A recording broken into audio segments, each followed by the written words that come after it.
And what do you make of that 50% December deal assessment?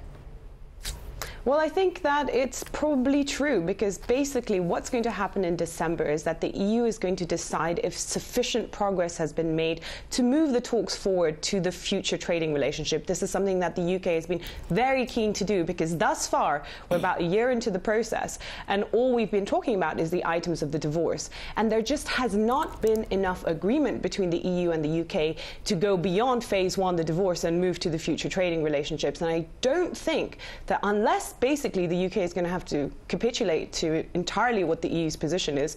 Otherwise, the EU will refuse to move those talks forward. And this is a crisis point, because this is, of course, the point when businesses are saying, if we don't have clarity by December, this is when we're going to act on our contingency plans to potentially move out of the UK. So it's very important.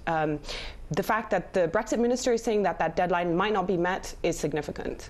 Even if they do get an agreement in December to move on beyond the divorce talks and get to actual trade talks, do people think that's really enough time? I mean, it's complicated stuff, right? It absolutely is not enough time, because all we'd be doing in essence, if we decide to move the trade talks forward in December, is talking about the transition. It's already been accepted. Theresa May asked for a transition period, a 2-year transition period after the UK officially leaves in March 2019, which takes us to 2021.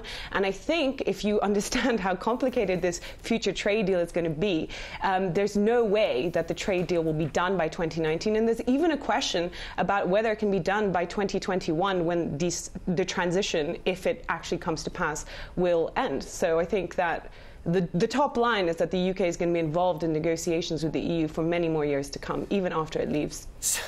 So right now they're just debating about when they're going to start talks, that which themselves will lead to other transition period and talks. On the divorce aspect specifically, what is the biggest, what of the main things is proving to be the hardest point to get agreement on? So there's 3 items in the divorce that need to be resolved. The one is the issue about EU citizens' rights and the UK citizens living in the EU. I think there's been movement there. The second really contentious issue is the so-called Brexit bill, that is the financial liabilities the UK still has. And the EU wants the UK to make sure that it's honouring far more commitments than it says it will do right now. The figure is about 60 billion. That's what the EU wants. Thus far, the UK has committed to about 20 billion. So there will have to be more movement from the UK there. And the final issue is one that has not been given that much, is not really taken up that much attention, but it's hugely important. And that is the question of what happens with the Northern Irish border. Because if the UK is leaving the single market and the customs union, how do you deal with the fact that, well, Northern Ireland and Republic of Ireland don't want a hard border to return?